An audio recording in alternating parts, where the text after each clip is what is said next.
Hello friends, आप सबका आपके अपने चैनल गोविंद लेक्चर्स में एक बार फिर से स्वागत है।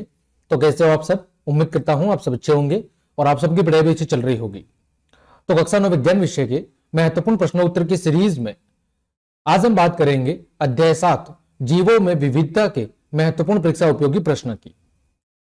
आपके विज्ञान विषय के अध्याय 1 से लेकर 6 तक सभी के जितने भी अबसद, रिक्त स्थान वाले प्रश्न, अन्य शॉर्ट क्वेश्चंस और जो आपके लघु उत्तरात्मक प्रश्न जो आपकी परीक्षा की दृष्टि से काफी इंपॉर्टेंट है, उन सभी की चर्चा में बहुत अच्छे से कर चुके हैं। अगर आपने वो क्लासेस नहीं देखी है तो फिर चैनल की प्लेलिस्ट पर जाकर आप उन सभी क्लासेस को आराम से देख सकते हैं। अध्याय 7 के भाग 1 में हम आज इस चैप्टर के जितने भी आपके एमसीक्यू और जो शॉर्ट क्वेश्चन बन रहे हैं, छोटे छोटे एक लाइन वाले प्रश्न बन रहे हैं, उनको डिस्कस करेंगे। और बाकी जो पार्ट 2 है उसके अंतर्गत हम इस चैप्टर के जितने भी महत्वपूर्ण लघु उत्तरात्मक प्रश्न हैं उनको डिस्कस करेंगे। तो चलिए क्लास शुरू करते हैं। सबसे पहले हम बात करते हैं आपके जो बहुविकल्पीय प्रश्न हैं उनकी चर्चा कर लेते हैं। ठीक है, देखें पहला प्रश्न आपके सामने दिया गया है, वर्गीकरण की आधारभूत इकाई है। वर्गीकरण की सबसे जो आधारभूत इकाई है जिसके बेस पर क्या किया जाता है, जीवधारियों का वर्गीकरण किया जाता है, वो क्या है? कुल, वंश, जाति या वर्ण। तो वर्गीकरण की जो सबसे मूलभूत या सबसे आधारभूत जो इकाई है वो है जाति। क्या है? जाति। दूसरा प्रश्न है वेरी वेरी इंपॉर्टेंट, 5 जगत अवधारणा किस वैज्ञानिक ने दी थी? 5 जगत अवधारणा किस वैज्ञानिक के द्वारा दी गई थी? रॉबर्ट वाइटेकर के द्वारा, लिनियस के द्वारा, अर्नेस्ट हैकेल के द्वारा या चार्ल्स डार्विन के द्वारा? तो 5 जगत की जो अवधारणा दी गई थी वो दी गई थी आपके रॉबर्ट वाइटेकर के द्वारा। किसके द्वारा दी गई थी? रॉबर्ट वाइटेकर के द्वारा। आगे बढ़ते हैं, प्रश्न संख्या 3, निम्न में से मोनेरा जगत का उदाहरण नहीं है, यानी इनमें से ऐसा कौन सा जीव है जो मोनेरा जगत का नहीं है, वो आपको बताना है। नीलहरित शैवाल, साइनोबैक्टीरिया, डायटम या माइकोप्लाज्मा? तो इसमें से जो आपका डायटम है ये मोनेरा जगत का प्राणी नहीं है। बाकी नीलहरित शैवाल, साइनोबैक्टीरिया और माइकोप्लाज्मा ये तीनों ही मोनेरा जगत के उदाहरण हैं। तो इसका सही जवाब होगा ऑप्शन नंबर 100। डायटम आपका मोनेरा जगत का जीव नहीं है।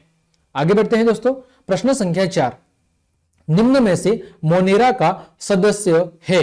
इन चारों में से कौन सा जीव है जो मोनेरा जगत का सदस्य है, वो आपको बताना है। एक कोशिकीय शैवाल, प्रोटोजोआ, डायटम या नीलहरित शैवाल? इनमें से कौन सा जीव है जो आपका मोनेरा जगत का सदस्य है? तो ऑप्शन नंबर 2 नीलहरित शैवाल आपके मोनेरा जगत का एक सदस्य है। ठीक है, आगे बढ़ते हैं, प्रश्न संख्या 5, निम्न में से प्रोटिस्टा का सदस्य है, यानी निम्न में से प्रोटिस्टा जगत का सदस्य कौन है वो आपको बताना है। इसमें से एक कोशिकीय शैवाल, नीलहरित शैवाल, माइकोप्लाज्मा या उपयुक्त सभी? इनमें से कौन सा जीव है जो आपके प्रोटिस्टा जगत का सदस्य है? तो वो है आपका एक कोशिकीय शैवाल। कौन है? एक कोशिकीय शैवाल। आगे बढ़ते हैं, प्रश्न संख्या 6, मर्तजीवी पादप है। मर्तजीवी पादप का मतलब है जो जीव अपने भोजन के लिए दूसरों पर क्या करते हैं? निर्भर करते हैं। तो इनमें से सही जवाब कौन सा होगा? यीस्ट, एक कोशिकीय शैवाल, नीलहरित शैवाल या बैक्टीरिया? तो इसमें से जो ऑप्शन नंबर ए है यीस्ट, ये आपका एक मर्तजीवी पादप है। कैसा पादप है? मर्तजीवी। आगे बढ़ते हैं, प्रश्न संख्या 7, पादप जड़, तना और पत्ती में विभेदित नहीं होता है। यानी पादप समूह का ऐसा कौन सा वर्ग है जो जड़, तना और पत्ती के अंदर विभेदित नहीं होता है?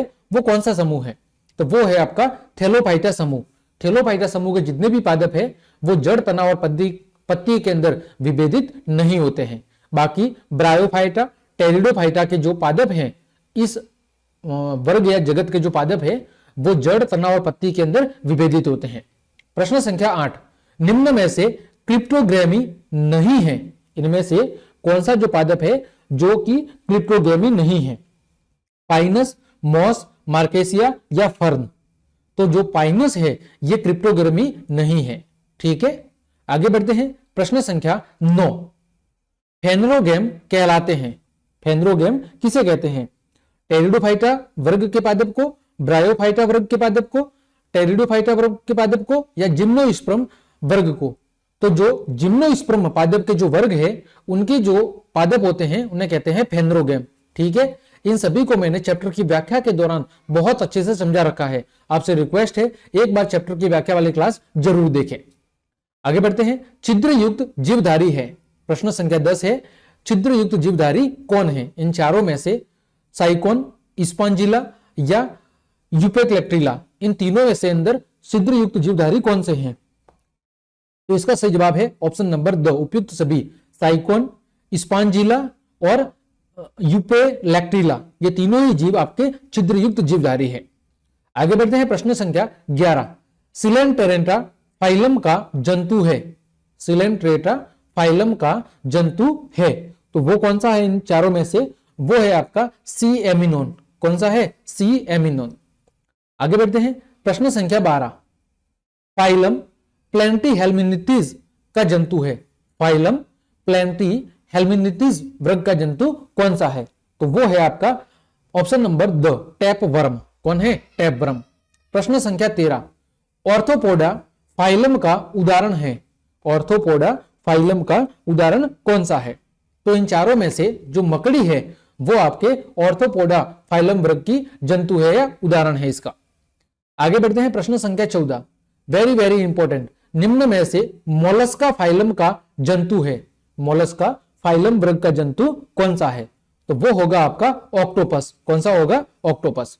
प्रश्न संख्या 15, ये भी वेरी वेरी इंपॉर्टेंट है, 4 प्रकोष्ठों के हृदय वाला प्राणी है, यानी इन तीनों में से ऐसा कौन सा प्राणी है जिसका जो हृदय है वो 4 कोष्ठकों के अंदर विभाजित होता है? इन तीनों में से ऐसा कौन सा जीव है जिसका जो हृदय है वो 4 कोष्ठकों के अंदर विभाजित होता है?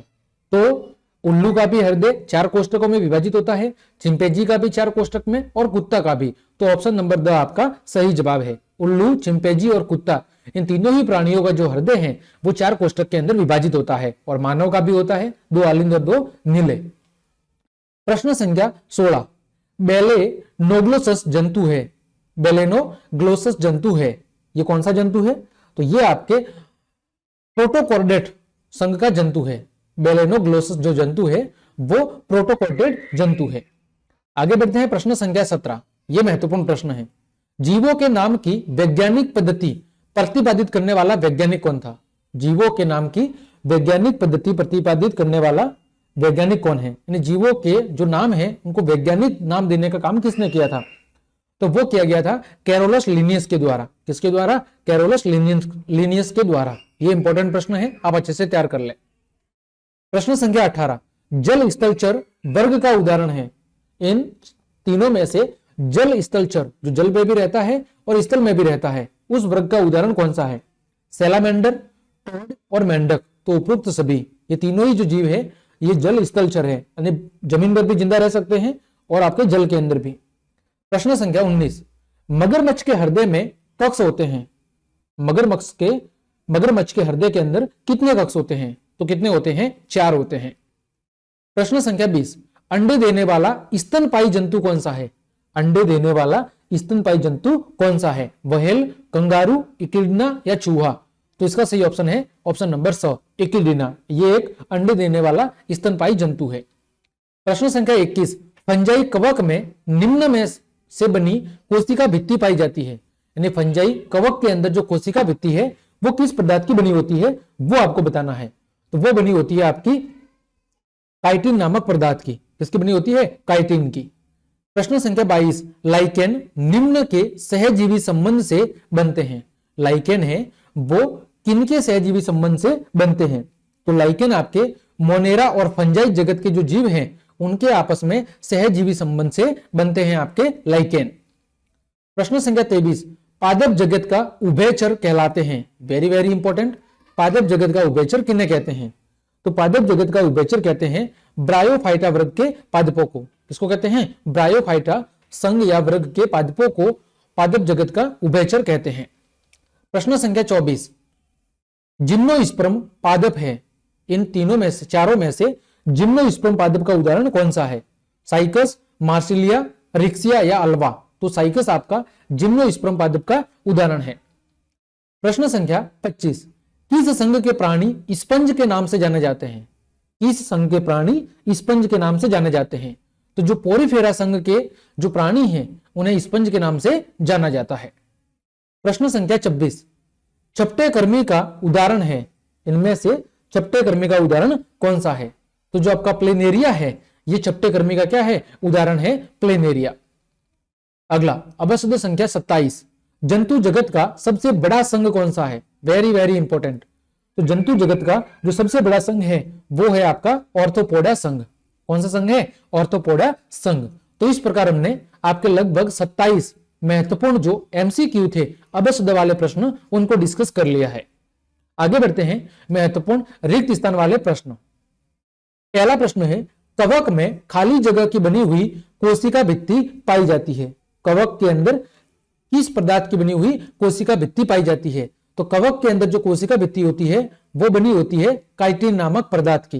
किसकी बनी होती है? काइटिन नामक पदार्थ की। अगला, ब्रायोफाइटा को पादप वर्ग का खाली जगह कहा जाता है। तो जो ब्रायोफाइटा है उसको पादप वर्ग का क्या कहते हैं? उभयचर कहते हैं। पादप वर्ग का उभयचर कहते हैं ब्रायोफाइटा वर्ग के पादपों को। प्रश्न संख्या 3, द्विपद नाम पद्धति में पहला नाम जीनस और दूसरा नाम खाली जगह होता है। तो जो डी नाम पद्धति है उसके अंदर पहला नाम जीनस और दूसरा नाम होता है वो होता है आपका स्पीसीज का, उस प्रजाति का। ठीक है। अगला प्रश्न, छपे हुए रूस में वैज्ञानिक नाम खाली जगह से लिखे जाते हैं। तो छपे हुए रूप में जो वैज्ञानिक नाम है वो आपके इटैलिक में लिखे जाते हैं। इसमें इटैलिक लैंग्वेज के अंदर लिखे जाते हैं आपके छपे हुए रूप में वैज्ञानिक नाम। पक्षियों में श्वसन खाली जगह के द्वारा होता है। तो पक्षियों के अंदर जो श्वसन है वो होता है फेफड़ों के द्वारा। किसके द्वारा? फेफड़ों के द्वारा। ठीक है, आगे बढ़ते हैं सत्य और असत्य कथन वाले प्रश्नों। सत्य और असत्य आपको बताना है। पहला प्रश्न, सरीसृपों का शरीर परों यानी पंखों से ढका होता है। तो जो सरीसृप होते हैं, जो रेंगते हैं जीव, क्या उनका शरीर पंखों से ढका होता है? बिल्कुल असत्य, यह कथन गलत है। आगे, स्तनपायी जंतुओं में हृदय 4 कक्षीय होता है। तो जितने भी स्तनपायी जंतु हैं उनके अंदर हृदय के अंदर 4 कक्षक होते हैं। बिल्कुल सही बात है। प्रश्न संख्या 3, साइक्लोस्टोमेटा अंतःपरजीवी होते हैं। साइक्लोस्टोमेटा अंतःपरजीवी होते हैं। बिल्कुल गलत, असत्य कथन है, ये अंतःपरजीवी नहीं होते हैं। प्रश्न संख्या 4, एंजियोस्पर्म में बीजों का विकास अंडाशय के अंदर होता है। एंजियोस्पर्म जीवों में बीजों का विकास अंडाशय के अंदर होता है। बिल्कुल सही बात है। प्रश्न संख्या 5, प्रोटिस्टा में एक कोशिकीय प्रोकैरियोटिक जीव आते हैं। बिल्कुल असत्य कथन है। प्रोटिस्टा के अंदर एक कोशिकीय प्रोकैरियोटिक जीव नहीं आते हैं। तो यह कथन कैसा है? असत्य है। आगे बढ़ते हैं मिलान वाले प्रश्न। हमें क्या करना है? निम्नलिखित प्रश्नों में सही कूट का चयन करना है, आपस में मिलान करना है।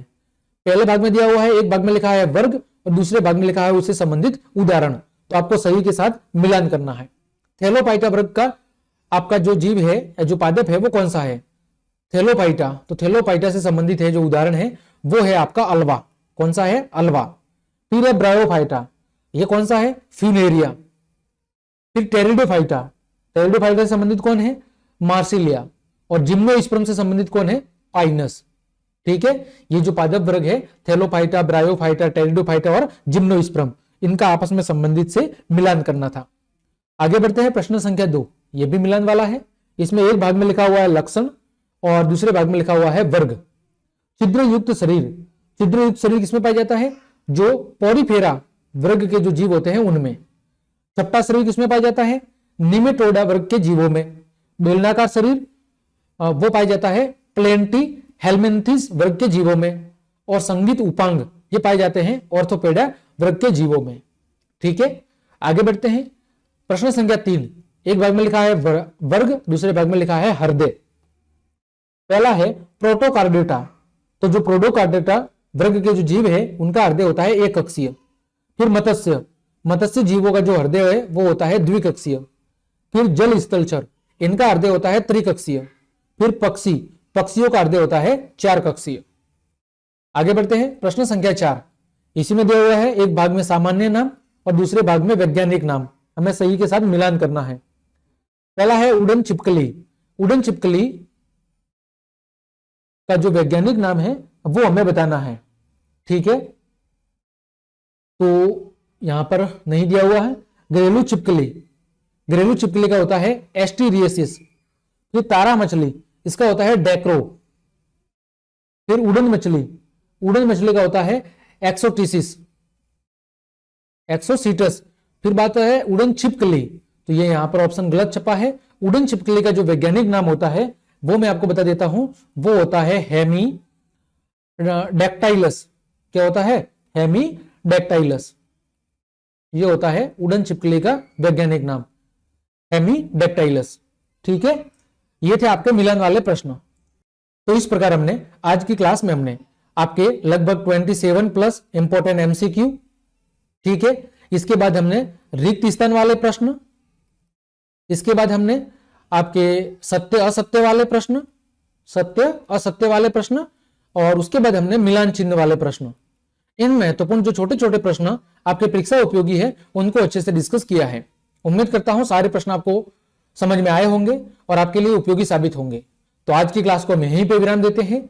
अगली क्लास में इस चैप्टर के लगभग 50 प्लस जो शॉर्ट क्वेश्चंस बन रहे हैं, छोटे छोटे 1-2 लाइन वाले क्वेश्चन बन रहे हैं, उनको डिस्कस हम करेंगे।